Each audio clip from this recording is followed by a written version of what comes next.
En el video anterior cargamos los datos provenientes de los receptores GNSS y ahora vamos a darles el tratamiento que necesitan para calcular las coordenadas de los puntos PC1 y PC2 respecto de la posición conocida del punto IGAC o las coordenadas IGAC, donde también se colocó uno de los receptores. Entonces, como vemos aquí, o como podemos ver aquí en la vista de tiempo, entonces tenemos que el receptor que le colocamos como nombre en el video anterior, IGAC 1, hizo este tiempo de rastreo de 4 horas, 14 minutos, 8 segundos, finalizando a la 1 de la tarde, 1 y 2 de la tarde. El punto PC1 comienza a las 8:42, un poquito antes, y es un tiempo de rastreo total de 1 hora 58 minutos. Y el punto PC2, se hizo un rastreo dentro de 2 horas, 2 horas 2 minutos, y iniciando a las 10:43, que para ver cómo va aquí en la línea de tiempo. Entonces, estos dos puntos, que son los que no le conocemos las coordenadas, están dentro del tiempo de rastreo de este, que sí le conocemos las coordenadas. Ese es como el requisito. Del video anterior pudimos ingresar para cada punto las alturas de las antenas, y indicamos también que el tipo de altura era vertical, o sea que la medida era vertical no inclinada, y el tipo de receptor que aparece como un material. Aquí también aparecen los periodos de tiempo y las fechas de los datos, los nombres que le pusimos a los puntos para darle para hacer el procesar. Importados los datos, entonces necesitamos primero conocer cuáles son las coordenadas de este punto. Bueno, entre las configuraciones que tenemos para el proyecto, si vemos acá, tenemos pues trabajo con un sistema de referencia espacial que es MANASILA, origen nacional. Estamos en Colombia con esta referenciación, y el Instituto Geográfico de Agustín Codazzi desde 2020 pidió una resolución en donde se crea un único origen nacional, que llamaron origen nacional, para las proyecciones cartográficas. Esta es la resolución 13 de junio de 2021, por la cual se establece el sistema de proyección cartográfica oficial para Colombia. Aquí tenemos como los datos más importantes, que son los parámetros de la proyección.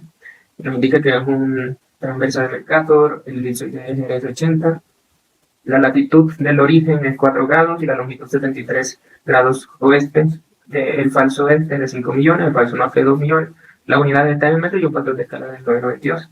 Entonces, para quienes no tienen esta configuración en el GNS Solution, pues únicamente lo que tienen que hacer es pegarle aquí e ingresar esos datos que vimos allá acá. Los datos del GNS80, pues esto lo consiguen también en internet, el servicio mayor, el desapartamiento, y los datos de proyección son los que acabamos de ver allá, que es pues transverso Mercator, la clase de proyección, la latitud de 4 grados, la longitud de 73 grados del origen, el factor de escala 9992, 0.992, y el falso este y el falso norte. Con eso tenemos la proyección del sistema. Con esta configuración ya tenemos, y se nos crea en la vista de levantamiento, una grilla que tiene las coordenadas de esta proyección, ya que acá vemos una proyección de coordenadas planas.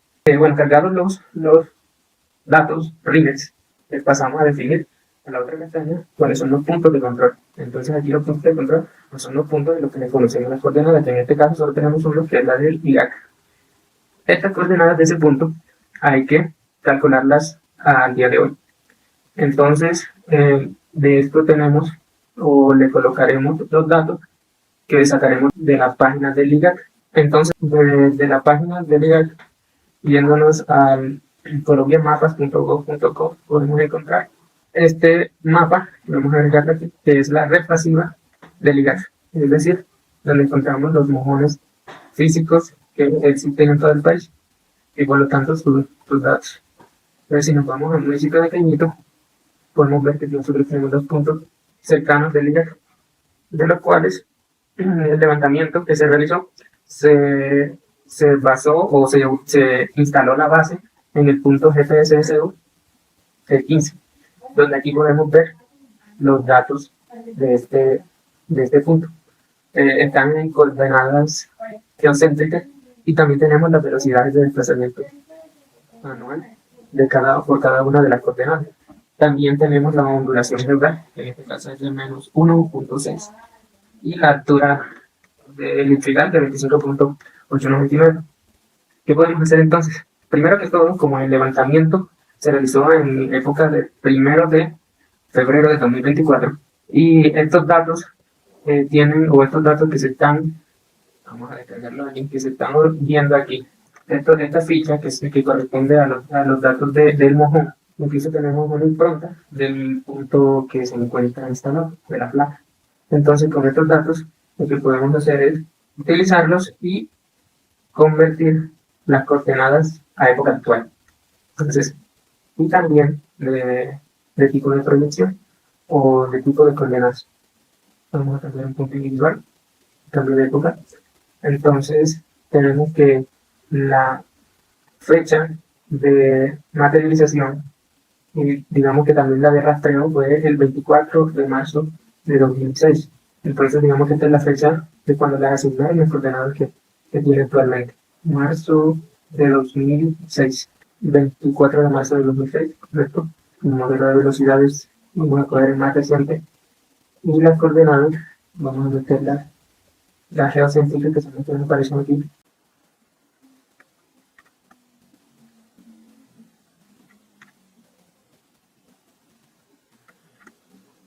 Y acá que nos dé resultado en época de nuestro levantamiento, 1 de febrero de 2024. Esto va a tener en cuenta los desplazamientos que realizó de acuerdo con estas velocidades que se tienen aquí, si esta corresponde con el modelo de 2017, cómo se desplaza el punto, porque este es un desplazamiento de una casa con una casa nueva.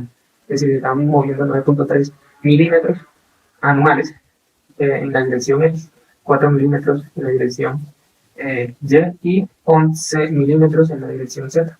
Entonces, con esto, desde la época en que se obtuvieron estas coordenadas a la época actual del levantamiento, que es 1 de febrero de 2024, ¿qué pasa aquí? Ahora sí, desde el 24 de marzo de 2006 y 1 de febrero de 2024, vamos a obtener coordenadas, calculadas las coordenadas en la época de interés, 1 de febrero de 2024. Entonces podemos ahora sí definir los puntos de control. Aquí definir puntos de control y ya, entonces tenemos que la entonces sería en la época, termina en punto 1.22, ponemos que está acá, y lo mismo con el 20.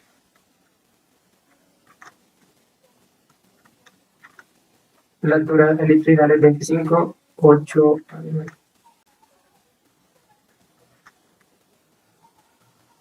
Es un punto de control horizontal y vertical. Le damos a aceptar y ya está definido nuestro punto de control. Vamos a ver si detecta errores graves y vemos acá abajo en la ventana que dice que ningún error grave detectado. A continuación le damos clic aquí en procesar todas las líneas base y aquí se está haciendo el cálculo de proceso.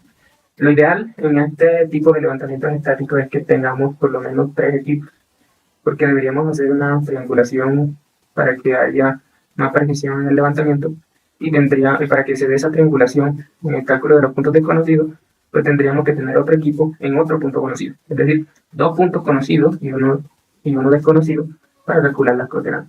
Pero para el tipo de trabajo que estamos haciendo, esta forma de georreferenciar estos puntos obtiene los resultados que necesitamos o la precisión que necesitamos. Terminado de procesar la línea de fase, veremos en qué van los resultados y los analizaremos un poquito.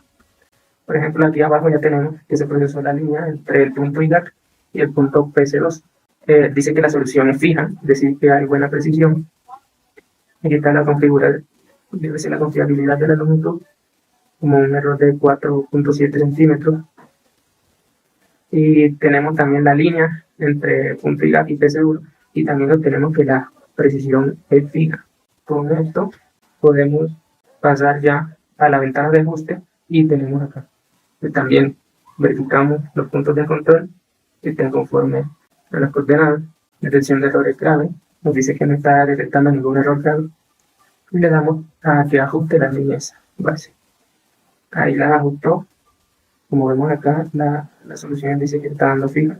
Por último, podemos exportar un informe que se puede configurar, y aquí tenemos el reporte. Entonces por aquí tenemos los puntos registrados.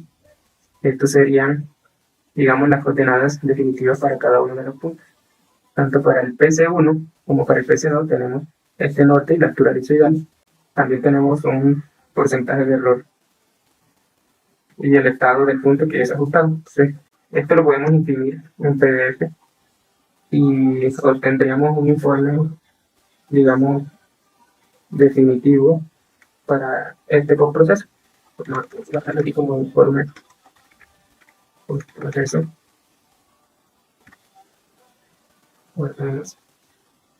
Podemos ver cómo se visualiza en PDF. Están los datos del proyecto, el nombre, y aquí están nuestros puntos registrados o las coordenadas que son de nuestro interés en puntos registrados. Y acá tenemos una serie de información en donde podemos ver, pues, y analizar cómo fueron los cálculos que se hicieron.